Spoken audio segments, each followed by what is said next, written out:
Yo guys, I have amazing news. Yesterday, after probably over 10 years of cutting hair, I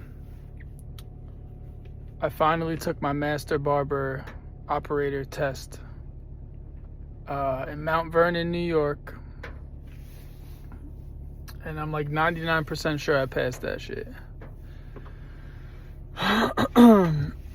The reason I'm making this video is because it should not take you 10 years to cross the finish line of something. A lot of people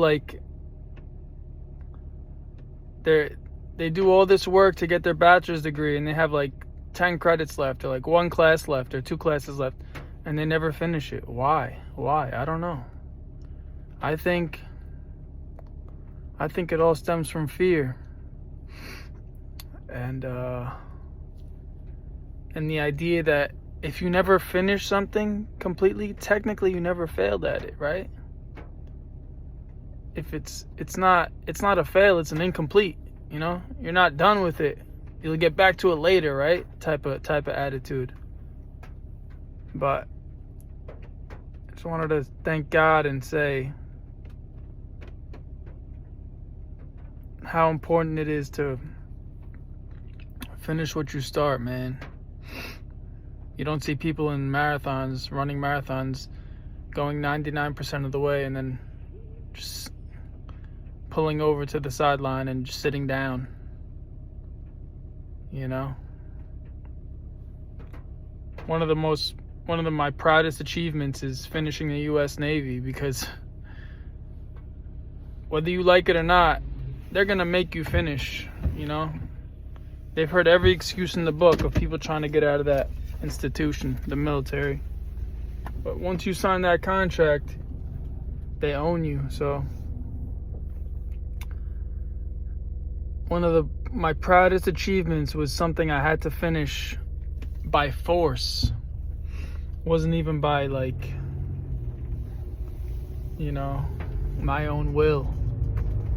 So even when I got forced to finish something, it felt good. You know? So you have nothing to be afraid of at all. Finish what you start. Stop making excuses. If you want something, where there's a will, there's a way. If you want something bad enough, the universe will open up for you. And the universe will help you. Will help you start getting in the direction that you want to go in. It'll show you the next step. It might not show you the next 10 steps or anywhere near the finish line, but it'll most certainly show you the next step, you know? Yesterday, I was more prepared. I graduated barber school in July 30th. Today's November 26th. I took my test yesterday, November 25th. I was more prepared to take that test back at the end of July, August, than I was yesterday. I knew all the steps back in July, August, just a couple of months ago. August, September, October, November. I waited almost 4 months to take the test because I had scheduled it originally right after the barber school. And then I started another school in Manhattan, this acting school, Lee Strasberg, which is fire, by the way.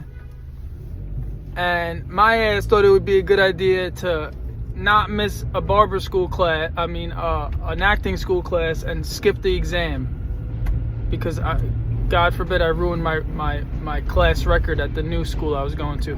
So I chose to miss something that I've been doing for years that's of more importance to do something else of less importance. We have to make the right decisions. So anyway, the laugh is that when I graduated that barber school, I was ready to take that test, and then some of the practices that the test demands, the procedures, I kind of had forgotten them.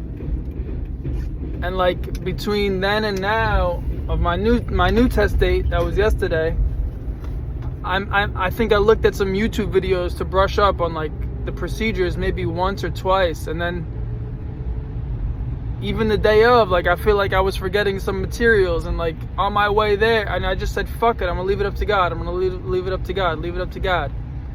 And then on the way there, I remembered I forgot like my spray that I used to wipe down my counter before I lay down all my materials. And I see in my back seat there was like these wipes, these disposable wipes, and boom, it was right there. It was like God knew I was gonna forget the spray, and God knew I had the fucking wipes right there. And God reminded me that they're right there. So, moral of the story, don't be ruled by fear, be led by the Spirit. For all my rugged barber friends, I gotta be careful what I say, rugged. Don't get offended by that word. Cause I'm rugged as they get. For all my friends who, you know, not even think they're too cool, but like just don't see a point in getting that license, I highly recommend you guys get it, man, because it shows just a level of professionalism, man. And no matter, I got friends. I got friends who have been cutting hair less time than me, who are better than me, who don't have that license, who make more money than me, who don't even have maybe they have an apprentice license. I don't know what they have, but long story short, if you get the license that I'm pretty damn sure I got yesterday, I'm like 99% sure I passed that shit. If you get the operator, the Master Barber Operator, then you have the power to open up your own shop. And what's better than that? That's all I have to say. If you're an unlicensed barber and you're nice with it and you get bread and, you know, you have a nice following and this, that, and the third, go get licensed, man. You owe it to yourself. Yeah, I'm gonna be that guy now. You owe it to yourself. You owe it to yourself, man. You owe it to yourself, bro. You work too hard, bro. But yeah, I'm just so happy I took that shit. And you know, I kind of drove away from the testing center, like, because it was really funny, because we put so much pressure on ourselves, and then during the test, the judge was like so relaxed, and like maybe that was just my karma, my luck, that I got a judge like that. But we put all this pressure on ourselves for what? And then come test day, and it's like half the shit you were studying for, the judge didn't even fucking mention. Like, he didn't even give a fuck. Like, he just wanted to see more or less that you knew what you were doing. And it's like, society and fucking the people at these vocational schools, and I'm not blaming any teachers or nothing, but people put so much pressure on your ass, and for shit to be perfect and this, that, and the third. It's like, you just have to try, man. Just fucking try. I'm sure there's people out there who got their Master Barber license, something I was not courageous enough, I'll say, to do and follow through with. I wasn't courageous enough to finish. I'm sure there's people who got their license years ago, who started cutting hair at the same time as me, who probably got it years ago. Maybe they got it within the first year they started cutting hair. And they're probably ass cheeks at cutting hair. They're probably ass. But at least they have their license, you know? That's the argument of a lot of barbers who don't have a Master Barber license. Oh, half the people who have their license are fucking butt cheeks at cutting hair. Oh, and it's just the thing that people who don't have their license is like better at cutting hair? No, not at all. There's people who are fucking amazing at cutting hair who have their license. Anyway, finish what you start. Peace.